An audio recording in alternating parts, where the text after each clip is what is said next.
Halo semuanya, Ruhi Janet di sini. Suhu udara di kota terdingin di planet ini turun hingga di bawah minus 60 derajat Celcius. Aku menyadari bahwa jendela pesawat kami telah membeku sebelum mendarat.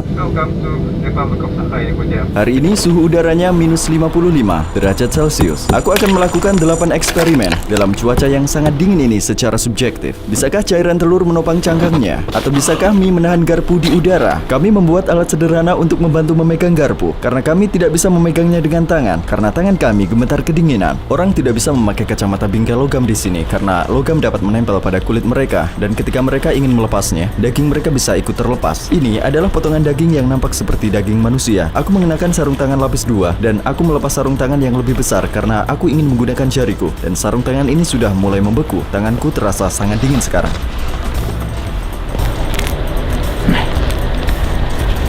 Apa yang kami lihat dalam beberapa menit ke depan mengingatkan kami kembali bahwa tempat ini adalah neraka es. Semuanya membeku di sini. Ayo kita lepaskan sekarang. Apakah kalian melihatnya? Yang telah membeku dapat menahan garpu di udara.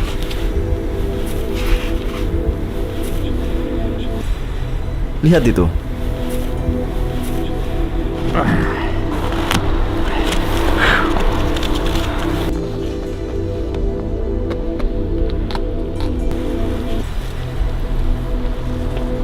Ini seperti tidak nyata.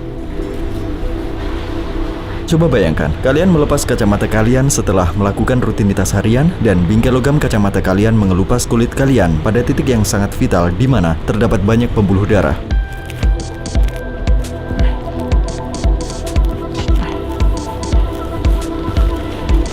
Sama seperti ini. Ini sangat dingin di luar kemampuan tubuh manusia.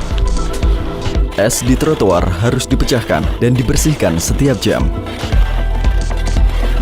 Patung-patung di jalanan terbuat dari es karena tidak akan meleleh selama berbulan-bulan. Orang-orang meletakkan karpet di pintu masuk setiap gedung agar tidak terpeleset karena lantai yang licin. Biasanya ada 3 pintu di pintu masuk gedung untuk mencegah masuknya cuaca dingin. Pintu diposisikan secara diagonal di hotel kami. Ini adalah tempat di mana sekolah tidak diliburkan sampai suhunya di bawah minus 50 derajat Celcius. Sedangkan di beberapa tempat lain di dunia, terkadang sekolah diliburkan saat suhunya di bawah 0 derajat Celcius. Minus 45 derajat Celcius cukup normal di sini. Anak-anak keluar dan bermain. Jika suhunya sekitar minus 28 derajat Celcius, itu berarti musim semi telah tiba bagi orang-orang Yakuts. Mari kita lakukan eksperimen balon sekarang.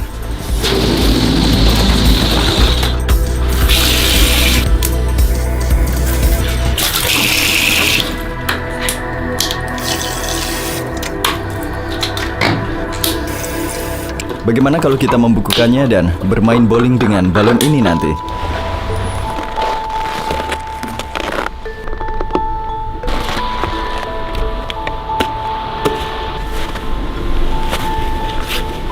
Berapa lama sampai baju ini membeku sepenuhnya?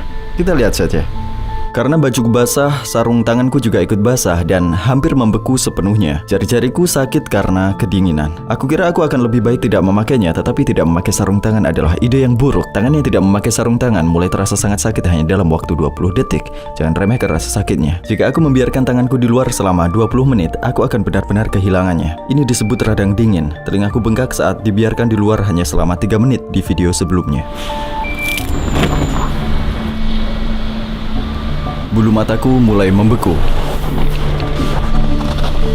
Suhu udaranya sekitar minus 55 derajat Celcius. Ya, inilah cara bermain bowling tanpa mengeluarkan uang. Seperti yang kalian lihat, aku mengisi balon dengan air. Jika aku mengelupasnya, aku akan mendapatkan bola es seperti ini. Aku juga sudah meletakkan botol plastik di salju dan aku mendapatkan pin bowlingku.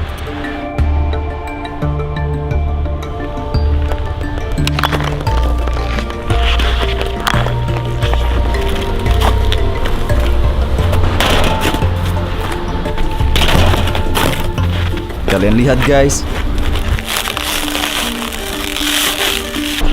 Kalian percaya nggak? Lihat itu. Apakah ini nyata?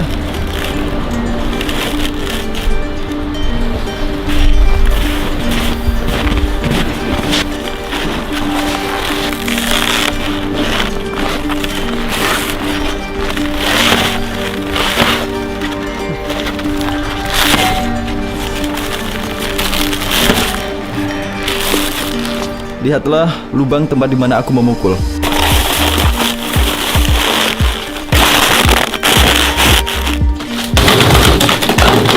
Ya, inilah kondisi sarung tanganku setelah eksperimen kaos beku tadi. Dan ini adalah posisi tanganku saat memegang tas. Sarung tangannya tetap seperti ini ketika aku melepasnya. Dan jari-jariku tadinya ada di sarung tangan ini. Ia tidak tertekuk sama sekali.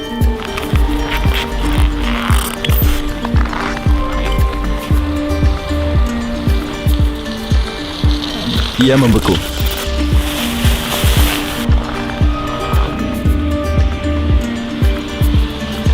Ya, ia tetap menggantung di situ. Ini adalah handuk mandi biasa. Apakah kita bisa membuat kereta luncur dari ini?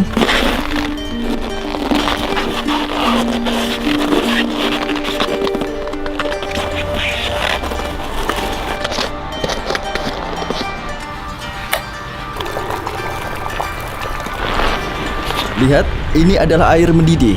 Suhu di luar sekitar minus 50 derajat Celcius. Titik didih air ini adalah sekitar 100 derajat Celcius.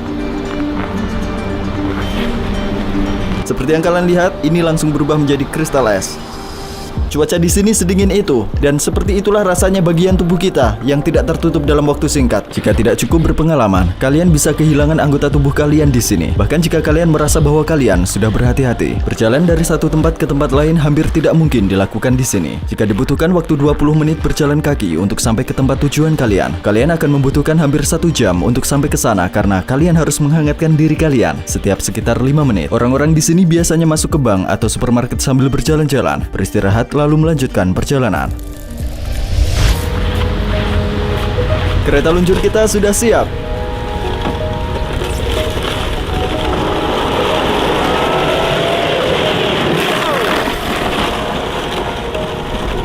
Luar biasa, aku akan melakukannya lagi.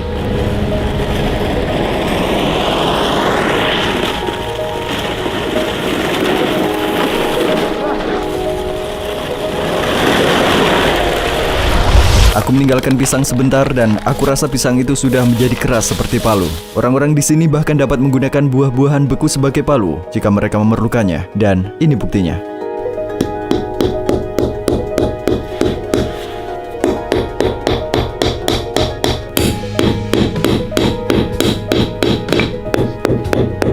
Kalian tidak akan melihat ini setiap hari. Bicara mengenai buah dan daging beku, beberapa orang Yakuts mengosongkan satu ruangan di rumah mereka dan tidak menghangatkannya karena ruangannya sedingin di luar. Mereka menggunakannya sebagai freezer besar yang tidak memerlukan listrik. Seperti yang kalian lihat, ruangan pertama di rumah ini adalah ruang freezer di pintu masuk. 1, 2, 3.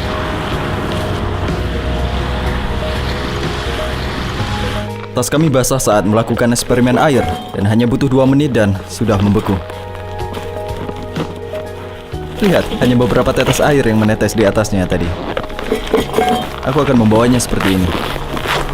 Beginilah bagaimana semuanya membeku.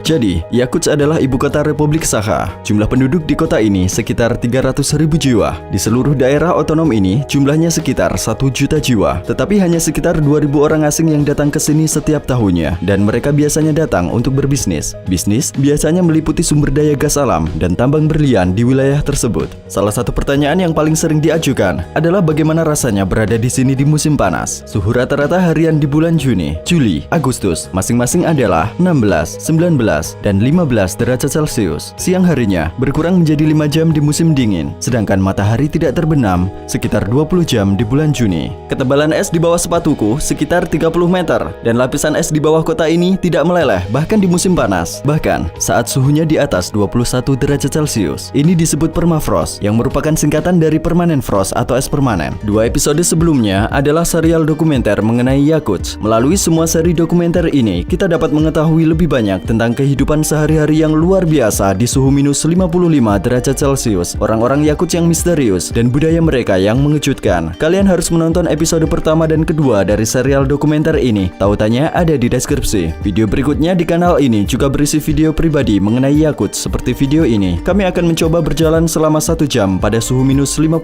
derajat Celcius dan melihat apakah kami bisa melakukannya. Ini akan memperlihatkan apa yang dapat dilakukan suhu dingin pada tubuh dan wajah kita. Apakah kami akan berhasil berhasil, aku tidak tahu. Jika kalian tidak ingin melewatkan video tersebut, dan jika kalian ingin menonton semua video yang kami buat, silahkan subscribe ke channelku. Seri dokumenter perjalanan kami akan berlanjut. Kami akan pergi ke tempat-tempat unik yang belum pernah diketahui orang dan membuat film dokumenter dengan pendekatan yang komprehensif. Aku juga ingin mengucapkan terima kasih kepada timku karena telah membuat proyek ini bersamaku. Jadi, sampai jumpa di video berikutnya.